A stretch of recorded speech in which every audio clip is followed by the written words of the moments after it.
Boa noite. Estamos começando mais um programa Papo Reto e hoje nós vamos ter a honra de receber o presidente do Conselho Tutelar de Itaperuna, o Ademilson Zacarias. E o Conselho Tutelar é um dos programas de assistência social mais importantes que a gente tem no município. E no segundo bloco nós vamos receber o cantor, compositor, artista, produtor cultural, que é o Luiz Cláudio de Souza. A gente vai para o intervalo comercial e daqui a pouco a gente volta.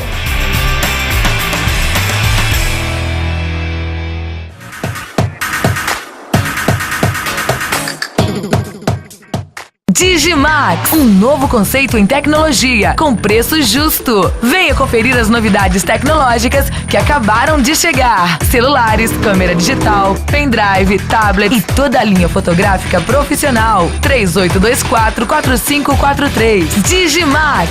Beleza, galera? Aqui é o Naldo. Fala, galera, nós somos o Oba Oba Samba House. Isso aí, beleza? Gente, sou o Bruno do Jeito Moleque. Nós também estamos aqui ligadinho em tadiboa.com.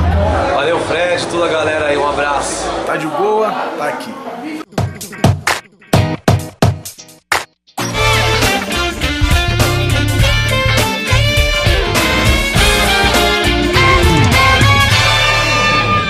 Nós estamos de volta e eu tenho a honra de receber aqui no programa Papo Reto de hoje o presidente do Conselho Tutelar de Itaperuna, que é o Ademilson Zacarias. Ademilson, obrigado pela sua presença, companheiro. Seja bem-vindo. Muito obrigado. Me fala pra gente um pouquinho do Conselho Tutelar. O que vem a ser exatamente o Conselho Tutelar? Para que ele serve? Amigo, antes de mais nada, eu queria dizer que quem tem honra somos nós, de poder estarmos aqui nesse papo reto, né? E, enfim, na verdade, de sermos convidados a estar participando, né, desse programa informativo, né, que parece que está iniciando, mas que, na verdade, assim, já tem trago um retorno, né, com um retorno ao que diz respeito a esse trabalho, né, informativo, que já está na rede, enfim, é um prazer muito grande estar aqui. A gente tenta fazer um programa independente, né? Isso, eu acho importante isso, eu acho que o termo é esse, independente. De qualquer forma, a honra é nossa mesmo. Muito obrigado. Então, me fala um pouquinho do Conselho Tutelar. O que é o Conselho Tutelar? Porque o pessoal tem muita dúvida, né? O pessoal acha que o Conselho Tutelar é aquele monstro de 7 cabeças que veio para comer as criancinhas. Vamos falar um pouquinho do programa. Meu querido, em termos práticos, eu diria que o Conselho Tutelar ele é um zelo maior da justiça. É um zelo maior da justiça a partir da criação do Estatuto da Criança e do Adolescente. Ou seja, eu não tenho como falar de Conselho Tutelar sem falar dessa minha cartilha, que é onde se encontram as atribuições dos conselheiros tutelares no seu artigo 136. E falar sobre o Conselho Tutelar, né, vamos dissipar o Conselho Tutelar, é dizer que o nosso principal objetivo, a nossa principal atribuição é o quê? É a garantia de direitos para criança e adolescente. Certo. E a gente vê que está havendo uma inversão de valores, né, muito grande aí. O que antigamente era errado, que os pais educavam a criança para ser errado, hoje em dia tem uma permissividade muito grande. Então, eu queria que você me explicasse um pouquinho como é que essa nova posição de cada membro da família no contexto do Conselho Tutelar, Ademilson. Essa visão é importante, acho, sempre chama a atenção dos senhores pais, né? Por quê? Porque, na verdade, o que a gente vê, desde que nós crescemos, é que a sociedade, né, dentro da sociedade existem as diversas famílias. E eu acho importante, assim, saber qual o papel de cada um. Né? Eu acho que quando nós soubermos cada um seu papel dentro da família, né, eu acho que assim a gente também vai ter constituído uma sociedade melhor. Quando a gente fala das atribuições do Conselho Tutelar, da criação do Estatuto, a gente se volta primeiramente para essa família. Quem é quem dentro dessa família? É importante colocar. E aí, a partir da pergunta que você me fez, eu costumo definir, né, dissipar a função de cada um. Quem é o pai? Quem é a mãe e quem é o filho, né? Porque eu acho assim, o que se convive dentro de casa, nós somos na sociedade espelho daquilo que a gente é dentro de casa, né? E aí é importante definir, a família é o primeiro berço, e aonde tem que ser definido a função de cada um. O pai é provedor, né? É aquele que busca o sustento, é aquele que ampara, é aquele no qual tantos e tantos meninos se inspiram. Então esse pai tem que ter ciência desse papel dele, esse pai precisa realmente incorporar esse super-herói que é o que a gente realmente acredita. Então esse pai fonte de saber, fonte de força realmente. Quem é a mãe? É aquela que afaga, que põe no mundo, que cuida, não é verdade? Enfim, essa mãe também, ela se prepara até mesmo para quê? Para que ela seja o espelho dessa filha, né? E o filho, né, que é na verdade fruto dessa família. Agora é importante, sobretudo, colocar a função de cada um enquanto família, né? A função de cada um enquanto família, por quê? Porque na verdade o que eu sou dentro da minha casa, né, o que eu sou na sociedade é reflexo do que eu sou dentro da minha casa. Sim, claro. O que eu percebi é que você marcou muito a função de cada membro da família. O pai fazendo o papel de provedor, a mãe de acolhedora, carinhosa, Sim. o filho no contexto de aprendizado. É um fruto, né? Mas a gente está vivendo uma nova ordem, Sim. atualmente, que as famílias já não são mais aquelas famílias tradicionais. Correto. Que a gente vê Correto. no dia a dia, né? Hoje em dia nós temos famílias com a mamãe, o papai e o papai. Diversos são os modos de família. Então a gente tem aí uns modelos alternativos de Diferentes, família. exato. Como é que o Conselho Tutelar enxerga esse novo modelo? O Conselho Tutelar, ele é um conselho, ele precisa ser um conselho altamente atualizado. Você colocou muito bem, quando eu falo de uma família onde a gente, na verdade, acreditava que fosse uma perfeição, um modelo de família, né? Aí você me trouxe, na verdade, as questões atualizadas. Porque realmente assim, o Conselho Tutelar ele está preparado para atender essas famílias. Seja uma família composta por 2 homens, seja uma família composta por 2 mulheres, e assim sucessivamente. Agora, é importante, sobretudo, que cada um tenha a sua função ali dentro. O bem-querer, ele precisa imperar. O amor, tudo pode, né? E aí eu acho que quando a gente cultiva, a gente trabalha isso, né? A gente precisa saber também, assim, como que eu posso ser referência para essa criança. Porque, na verdade, existem os genitores, e para se fazer família, necessariamente também vai ter que, vai haver o fruto disso tudo, né? Alguém que dependa de mim, alguém que partiu, né, daquele convívio, enfim. Mas a gente precisa se focar muito nisso. Quem sou eu enquanto genitor?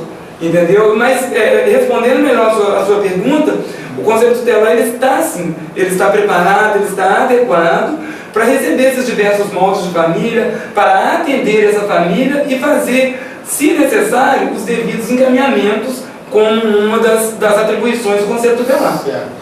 E quais são exatamente os direitos, né, que o Conselho Tutelar garante às crianças e aos adolescentes? É interessante isso. Na verdade, fala-se muito de direito, né? E as crianças todas já conhecem que são, vamos dizer assim, portadoras desses direitos. E que direitos são esses? Eu acho assim, é importante falar que o primeiro direito que o Conselho Tutelar defende, que o Conselho Tutelar, vamos dizer assim, na verdade, aplica, né? Adverte aos pais porque existem esses direitos, mas assim, o primeiro direito seria o direito à vida, né? Isso é importante. Os direitos fundamentais da vida da criança e do adolescente, eles estão infundados no ECA e são direitos ao qual o conselheiro tutelar precisa garantir integralmente: o direito à vida, o direito à saúde, o direito à educação, o direito à convivência familiar e comunitária, o direito à educação, cultura, esporte, lazer e tantos outros direitos. Mas creio eu o seguinte: sobretudo o direito ao respeito e à dignidade. Correto. E, Denilson, o povo em geral, eles enxergam o Conselho Tutelar como o braço do governo, do Estado, do Poder Judiciário, que vai ali para poder punir as famílias que não cuidam direito dos filhos. Correto. Na realidade, a gente sabe que não é bem por aí, né? Qual é exatamente a função do Conselho Tutelar junto ao Judiciário e à sociedade? Acho interessante colocar isso também, acho interessante desmistificar isso para a sociedade. O Conselho Tutelar, ele é um órgão fundado ou criado há aproximadamente 23 anos. Né? A partir da criação, relativamente novo, muito novo, né? Não completou aí suas bodas de prata, porque na verdade o ECA ele surge primeiro. O ECA na verdade é uma grande defesa. Para quem não sabe, né? ECA é o Estatuto da Criança e do Adolescente. Isso, exato. Todos os direitos que as crianças e os adolescentes têm. Correto, e acredito que o ECA também, assim, assim, como eu falo que o ECA é uma grande defesa, eu preciso esclarecer o seguinte: essa defesa partiu da onde? Partiu de tantas e tantas crianças, acredito eu, talvez na nossa faixa etária, que foram criadas na nossa época e que não tinham seus direitos adquiridos e que vinham tendo violação nesses direitos, entendeu? Então é importante colocar aí, né, quando eu falo desse ECA, colocar que ele é um instrumento de trabalho absolutamente novo. E quando você fala da relação do Conselho Tutelar com o Judiciário, eu preciso colocar para os pais que é importante essa relação. Essa relação é uma relação mútua, existe essa relação. O Judiciário ele é um órgão fiscalizador do Conselho Tutelar, tá? Mas é importante também esclarecer aos pais o seguinte: o Conselho de 23 anos atrás, ele foi muito mal interpretado. O ECA na sua criação, o Estatuto na sua criação foi mal interpretado, entendeu? E nós estamos aí hoje, somos uma gestão atualizada para desmistificar, para tirar essa visão de que algumas pessoas têm, de que o ECA veio tão somente para penalizar pai e mãe, né? E aí, tipo assim, preciso colocar que realmente vai existir uma penalidade para cada ação, né? Se for uma ação do pai ou da mãe que violar o direito desse filho, então vai existir uma penalidade. Tirando isso, o Conselho Tutelar ele é um órgão altamente encaminhador. Nós encaminhamos para o Ministério Público, para a Vara da Infância, nós temos laços estreitos com a nossa juíza da Vara da Infância, a doutora Sheila, né? Nós temos laços estreitos com a nossa promotora, que é a doutora Luana, entendeu? Então, tipo assim, realmente existe uma relação entre o Conselho e o Judiciário, mas é preciso colocar, aproveitando esse espaço, que o Conselho Tutelar ele não é um órgão punidor, ele é um órgão encaminhador. E aí eu vou encaminhar o seu núcleo familiar de acordo com a necessidade do contexto do núcleo familiar, o que estiver acontecendo ali. Sim. E dentre os diversos tipos de atendimento que o Conselho Tutelar faz diariamente, qual que é o de maior demanda? O que mais acontece que o pessoal procura o Conselho? Muito interessante o seguinte, às vezes a gente vê na televisão e a gente não tem noção do quanto aquela situação ocorre na nossa sociedade. Nós lutamos no Conselho Tutelar com diversos casos, a demanda, todas as demandas são abraçadas, mas um dos casos que mais ocorrem no Conselho Tutelar na sociedade hoje são os casos de abuso sexual, entendeu? Abuso sexual com menor. E é importante colocar o seguinte: as pessoas dizem assim, mas o fulano ele não foi abusado, porque na verdade, para algumas pessoas pouco informadas, o abuso para elas só se caracteriza na conjunção carnal.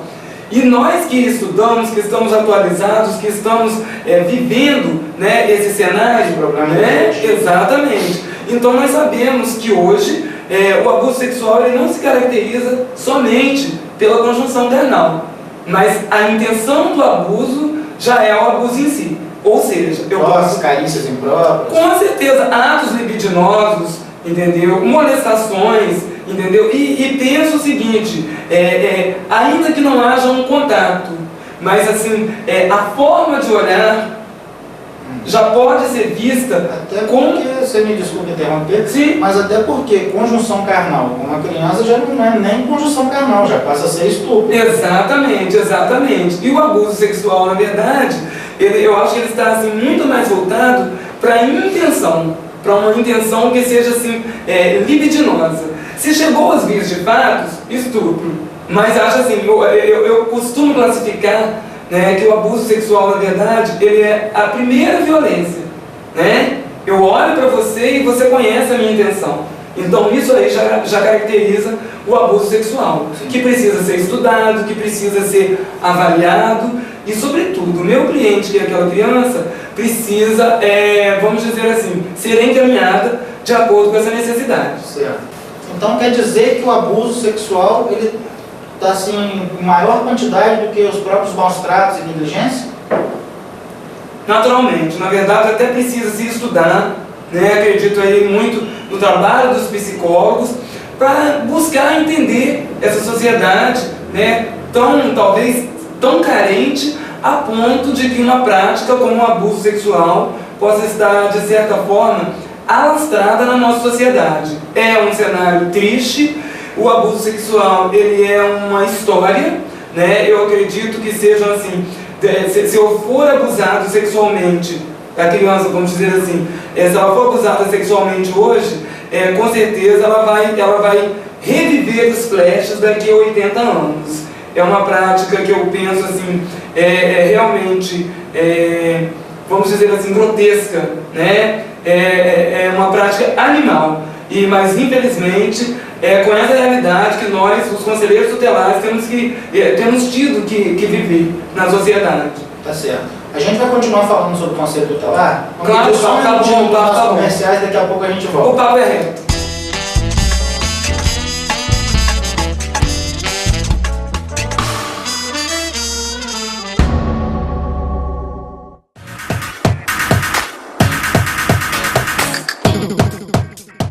Digimax, um novo conceito em tecnologia, com preço justo. Venha conferir as novidades tecnológicas que acabaram de chegar. Celulares, câmera digital, pendrive, tablet e toda a linha fotográfica profissional. 3824-4543. Digimax. Beleza, galera? Aqui é o Naldo. Fala galera, nós somos o Oba Oba Samba House. Isso aí, beleza? Gente, sou o Bruno do Jeito Moleque. Nós também estamos aqui ligadinho no Itadiboa.com. Valeu, Fred, toda a galera aí, um abraço. Tá de boa? Tá aqui.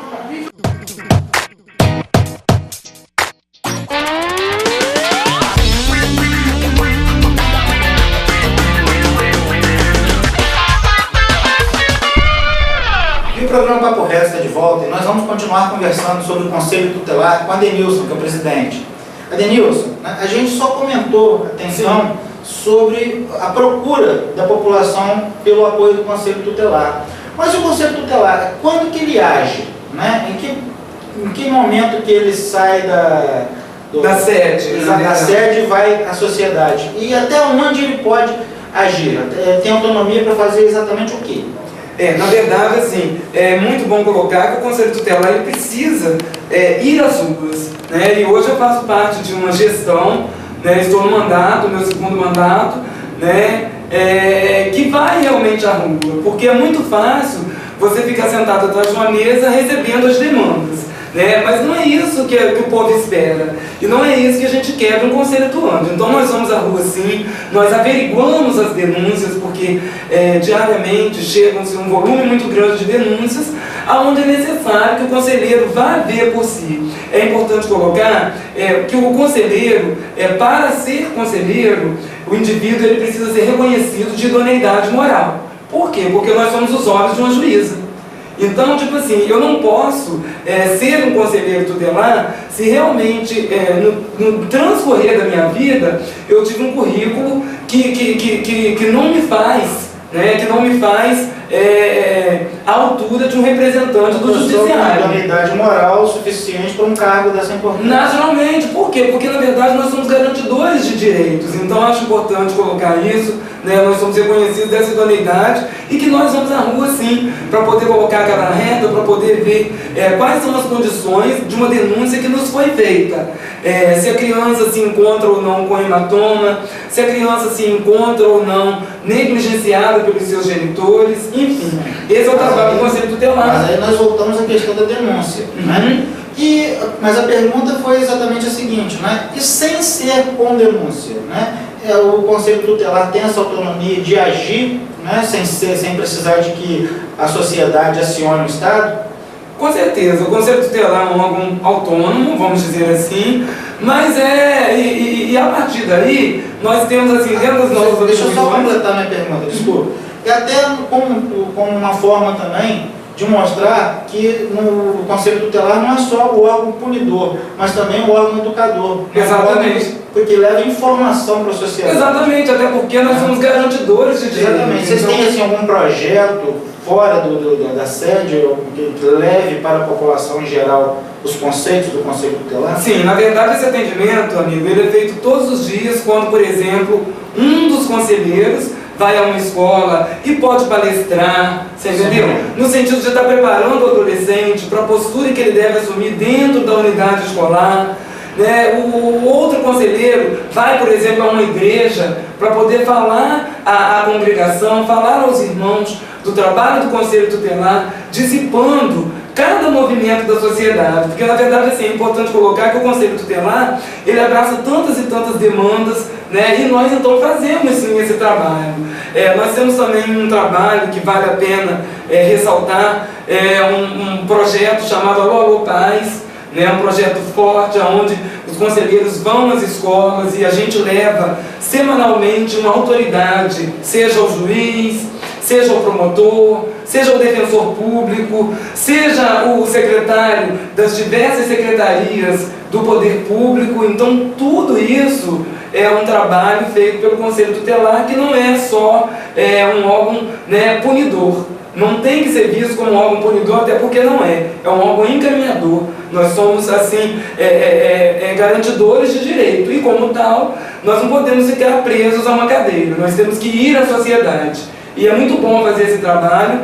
Ser conselheiro tutelar é um sacerdócio, porque nós trabalhamos com os problemas da sociedade. E no sentido, e no intuito de quê? De garantir o direito dessa criança e desse adolescente, de forma a dar uma resposta para o meu judiciário. Sim. Mas só para terminar de desmistificar essa questão do órgão punidor, né? O Conselho Tutelar, apesar dos inúmeros benefícios que o Estatuto da Criança trouxe, tem um ponto extremamente polêmico, sim, que é a questão da educação familiar. Sim. Hoje em dia está arriscado um pai que dá um tapinha na mão do seu filho para educar, um tapinha na bunda para poder dar um pouco mais de disciplina. Está arriscado o seu vizinho presenciar, fazer uma denúncia e essa pessoa ser presa, ter o seu filho retirado do seu convívio. Como é que o Conselho Tutelar de Itaperuna vê essa questão? Eu gostaria de responder essa pergunta, né, de duas formas. Primeiro, eu gostaria de falar de mim, pessoa. Não do conselheiro tutelar, não do presidente do conselho. Eu gostaria, a minha pessoa, a minha visão pessoal é a seguinte: eu sou de uma família numerosa, meus pais são senhores de idade e que tiveram uma outra educação, e que, para tanto, passaram a educação que tiveram também para os seus filhos. Então, em termos práticos, o meu eu diz o seguinte: você precisa educar o seu filho. Você precisa educar o seu filho. E o meu eu, a minha pessoa, ela diz o seguinte, que você conhece o filho que tem, entendeu? E se você conhece o filho que tem, se você é o provedor, que leva o pão, que dá carinho, entendeu? Também acredito que em alguns momentos seja necessária uma punição, né? Não necessariamente uma punição que extrapole, mas uma punição à altura do que a gente pode avaliar e qualificar como educação.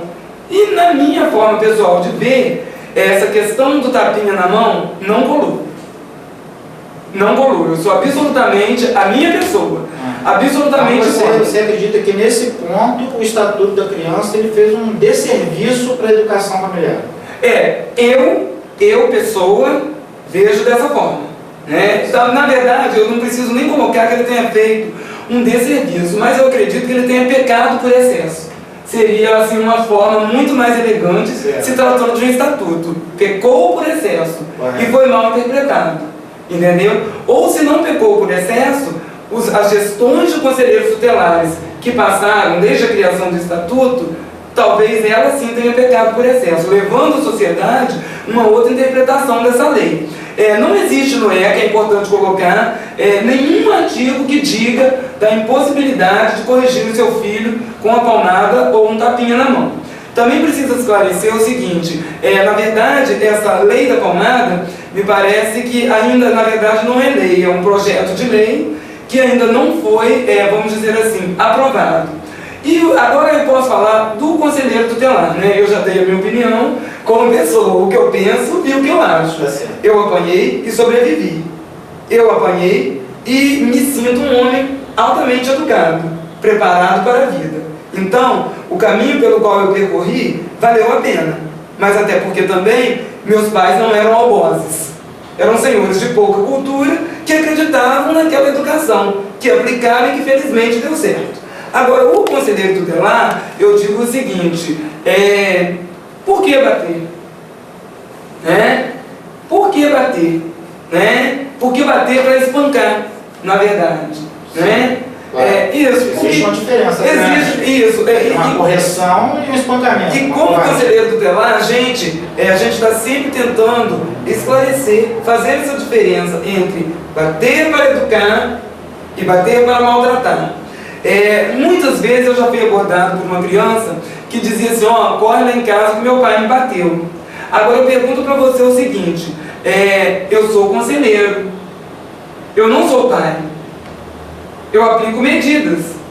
Certo. E tipo assim, tem que haver um meio termo. Por quê? Porque nós sabemos que a infância de hoje, a juventude de hoje, traz também para essa clientela, né, que são denominados sujeitos de direito, traz para eles esse amparo, e a sociedade em si traz para eles o preparo.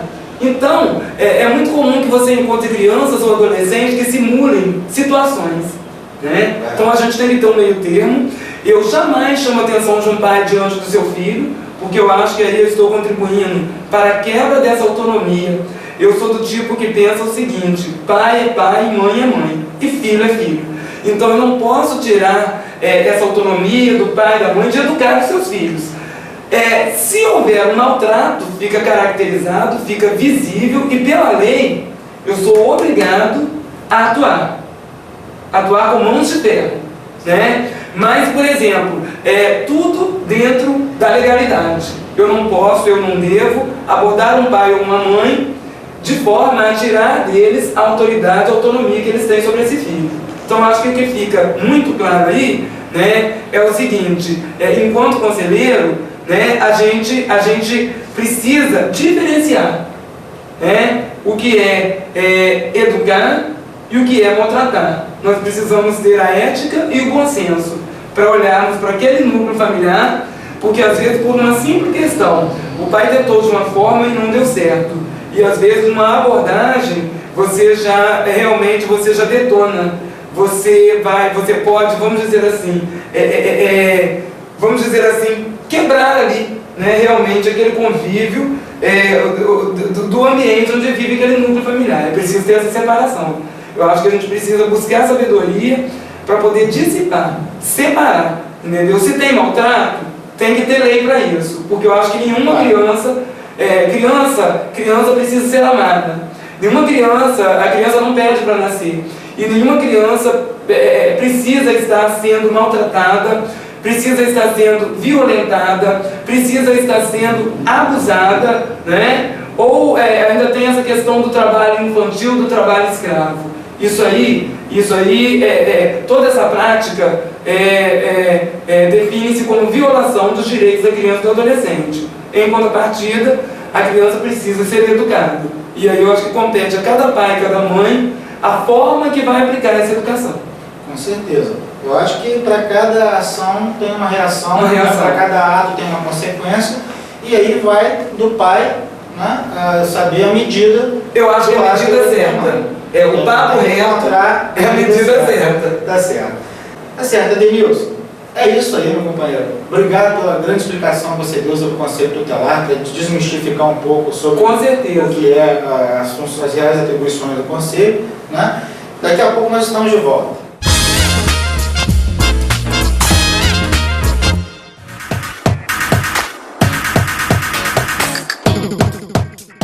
Digimax, um novo conceito em tecnologia, com preço justo. Venha conferir as novidades tecnológicas que acabaram de chegar. Celulares, câmera digital, pendrive, tablet e toda a linha fotográfica profissional. 3824-4543. Digimax.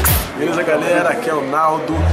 Fala, galera, nós somos o Oba Oba Samba House. Isso aí, beleza? A gente sou o Bruno do Jeito Moleque. Nós também estamos aqui ligadinho em Tadiboa.com. Valeu, Fred, toda a galera aí, um abraço. Tá de boa? Tá aqui.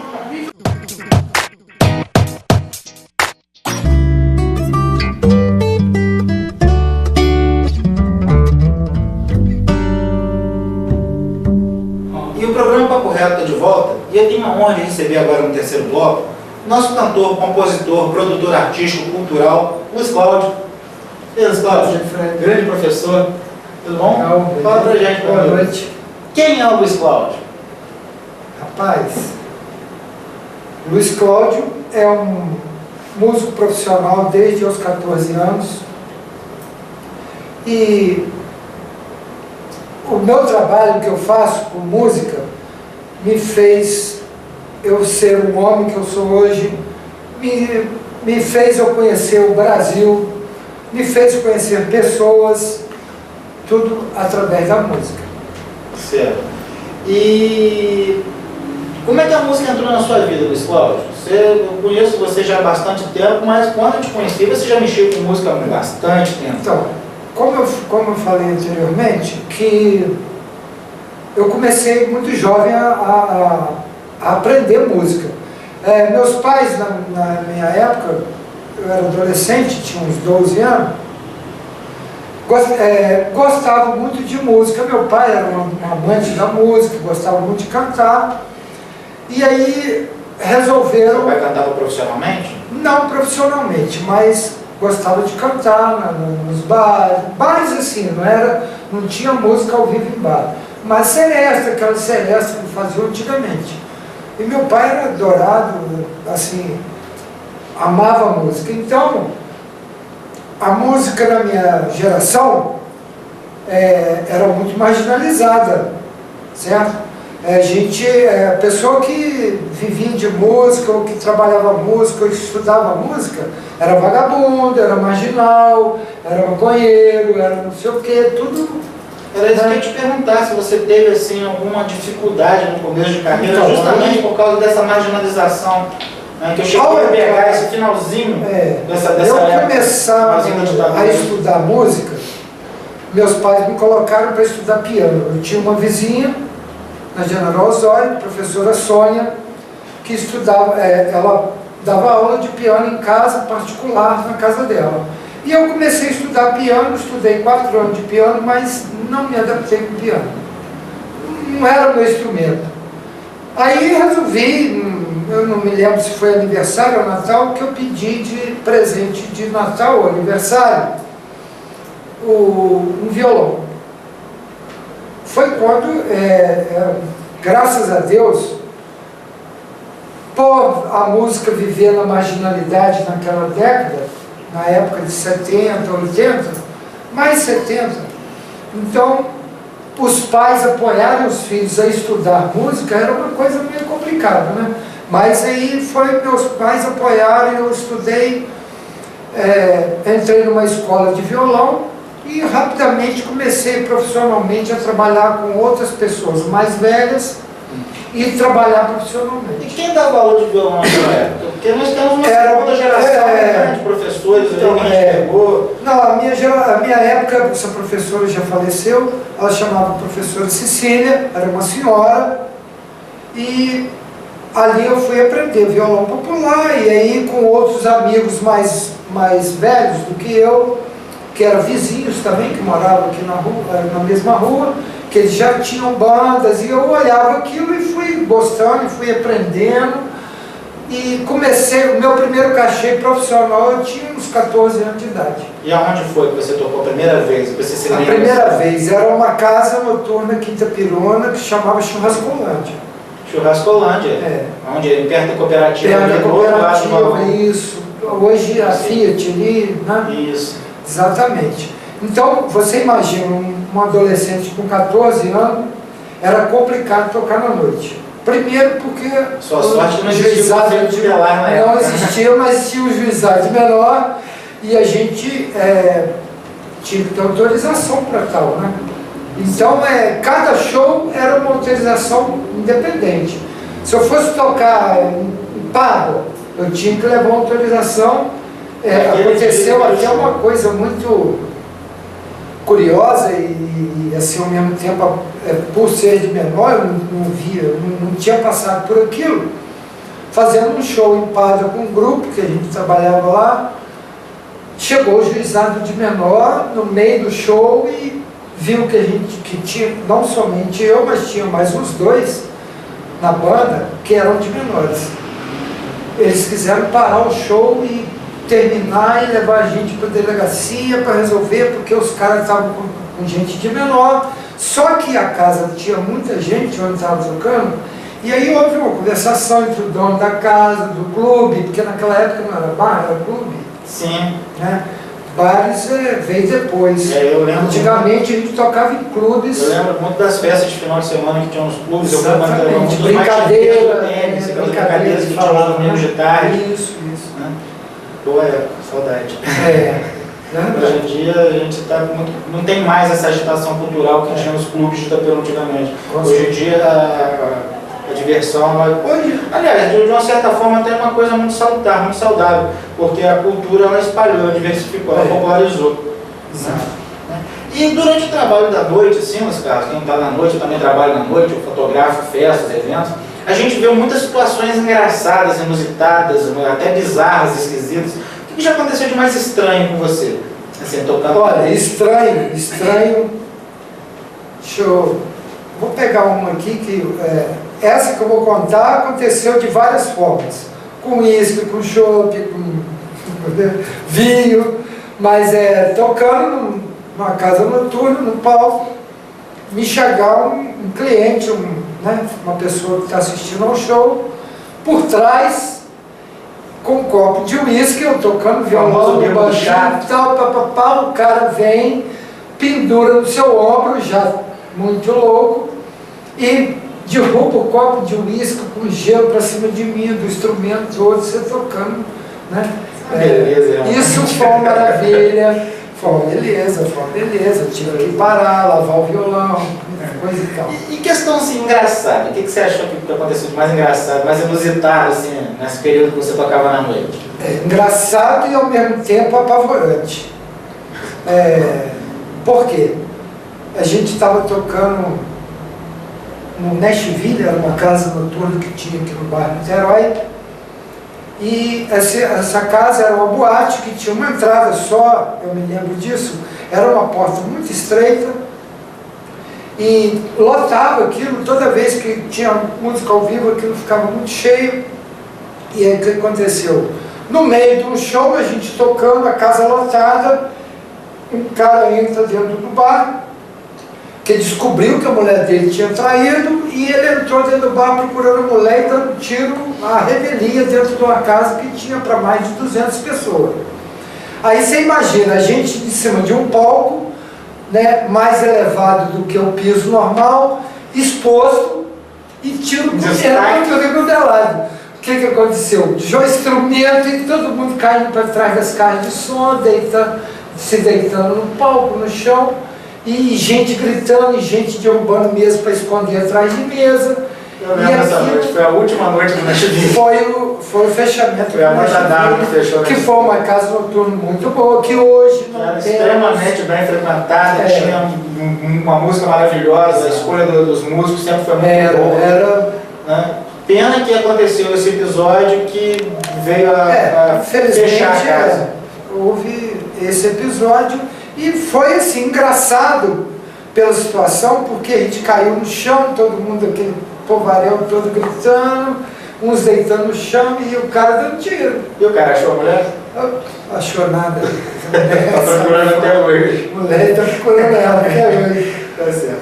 E durante os shows, né, durante a sua carreira, tocando nos bares da vida aí, sempre tem aquela música que a galera se identifica mais, que a galera pede, que você não pode deixar de tocar de forma nenhuma. Qual seria a música que você não pode deixar de tocar? Que ela é do Raul Seixas. Aliás, essa música é do Raul e qualquer um que ouve nunca imagina ser do Raul.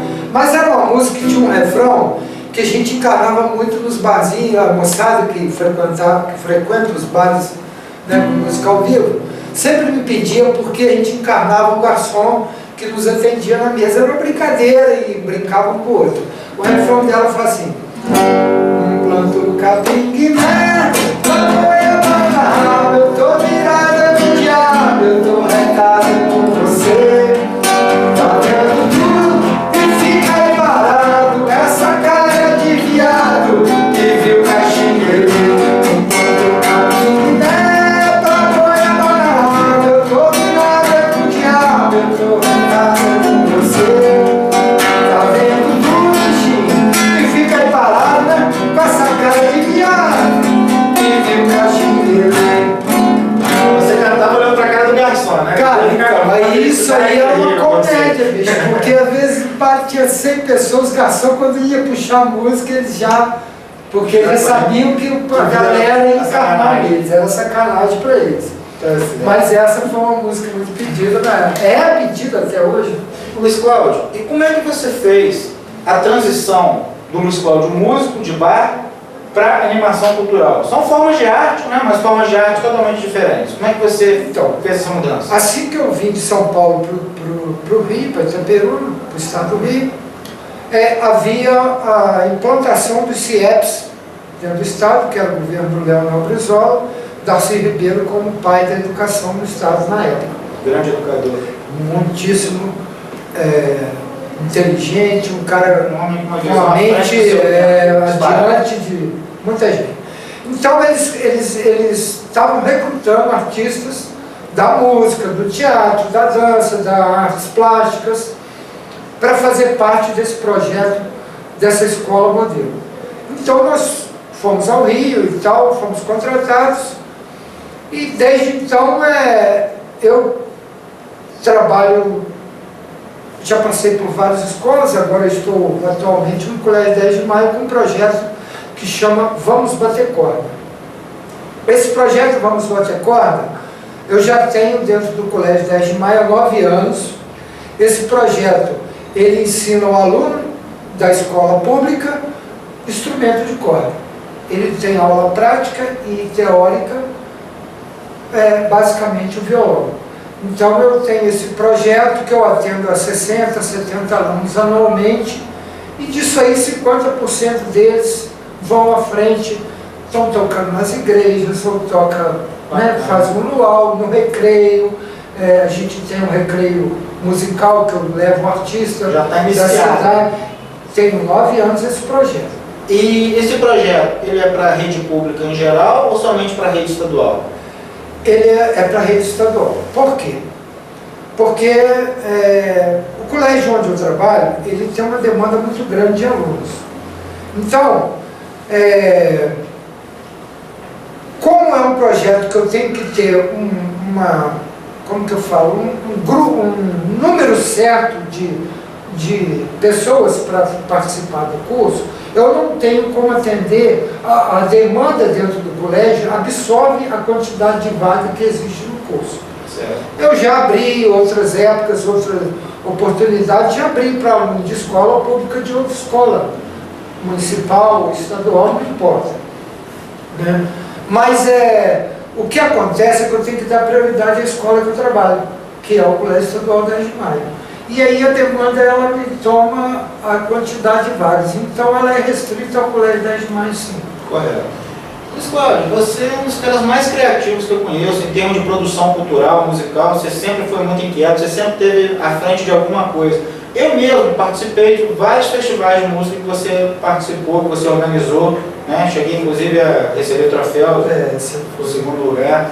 E hoje em dia, você está com algum projeto musical? Você está fazendo alguma coisa voltada para a área da música? Então, além desse projeto que eu tenho dentro da escola, eu tenho um trabalho profissional da música, né? Porque eu sou músico, eu sou compositor. E os amigos que tocam comigo, eles sempre me cobram esse trabalho que eu tinha feito em São Paulo, por que eu não fazia uma releitura dessas músicas com eles? Porque uma coisa é você tocar, parece que não, mas é diferente, você tocar com carioca e tocar com paulista. É diferente o músico, porque ele tem a raiz deles lá, mais regional, o carioca já é mais pro samba. Então, quando você tem essa mistura de culturas diferentes, diversificada, acontece coisa boa. Então, o que está acontecendo? Eu estou fazendo uma releitura desse show para bailar, que era feito lá no estado de São Paulo, e o grupo Vias Abertas, e eu vou fazer uma releitura com esses músicos daqui, diferente, né? Vou passar para eles as músicas e eles vão fazer a releitura, o que eles vão colocar o feeling deles. Sim. E do show que que você está pretendendo fazer uma releitura das novas músicas, dessas músicas, já tem alguma que você já toca nos bares e que o pessoal já esteja acostumado, já esteja... Tem. Vou mostrar já uma música peça nos aqui, shows? que é de um amigo parceiro da nossa turma lá, que chama-se Marco Rio Branco, é um compositor muito famoso lá. Ele é um irmão, tive com ele agora em janeiro, pretendo voltar agora de novo. Essa música ele fez para a banda, para a gente tocar na banda no show para trabalhar. É assim, gente.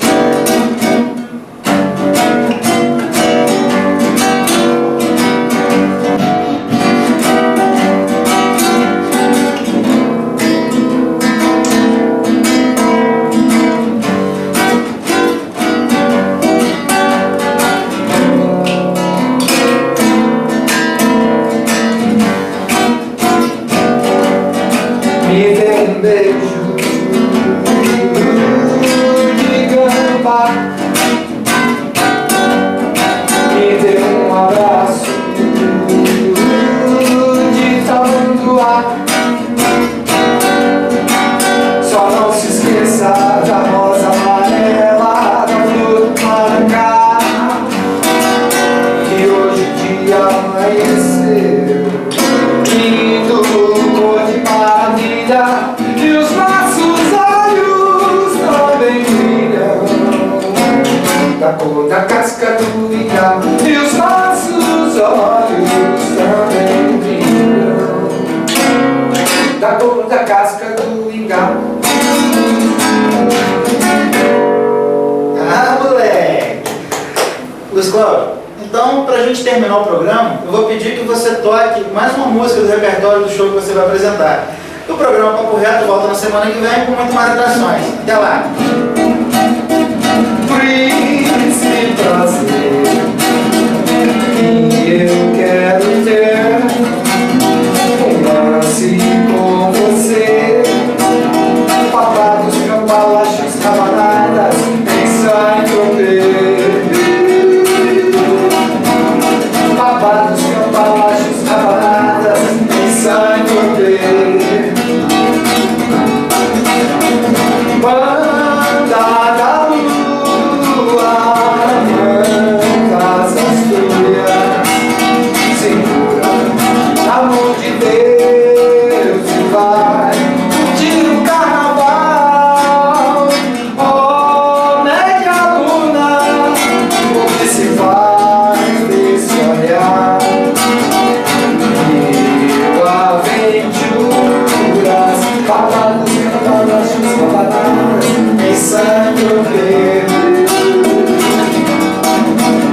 Papados, cambalachos, raparadas, pensando bem. Ah, moleque! Valeu, Fred, valeu a oportunidade. Papo reto, viu? Tamo junto.